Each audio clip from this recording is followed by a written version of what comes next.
Stations number 7 and number 8. Jesus takes up his cross, John 19:17. And Simon of Cyrene helps Jesus carry his cross, Luke 23:26. When Jesus took up his cross, he was carrying more than just wood. Unknown to the many spectators that day, Jesus was carrying the sins of mankind, facing the punishment those sins deserved, which he was about to suffer on our behalf. Jesus exhorts us in Matthew 16:24, "If anyone would come after me, he must deny himself and take up his cross and follow me." He also reveals that this is not an option, and anyone who does not take his cross and follow me is not worthy of me, Matthew 10:38. Taking up our cross, an instrument of death, means dying to ourselves in order to live as complete new creations, according to 2 Corinthians 5:17. In servants and obedience to Christ, this means surrendering to God our will, our affections, our ambitions, and our desires.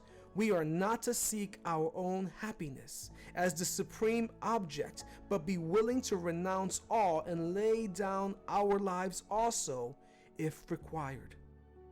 Station number 8. Simon of Cyrene might be considered a victim of circumstance.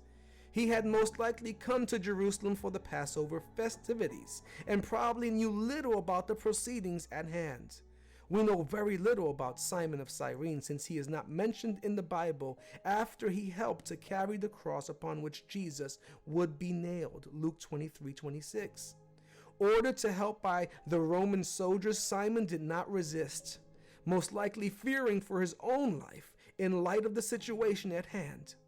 Unlike Jesus, who carried his cross willingly, Simon of Cyrene was compelled or forced to carry it. As Christians, we are to join Jesus in his suffering willingly, as Paul exhorts us. So do not be ashamed to testify about our Lord, or ashamed of me, his prisoner, but join with me in suffering for the gospel by the power of God. 2 Timothy 1:8. What am I looking at? Before you is a 80-pound replica cross section. Jesus would later fall again, and Roman soldiers were quick to force a bystander, Simon of Cyrene, to carry the cross. In the round baskets are crosses for you to pick up and carry for Christ. We also have paper for you to write down anything you wish to leave at the cross at the middle of the stage. Please feel free to place in the box at the foot of the cross any prayers or anything that you would wish to relinquish to Jesus today.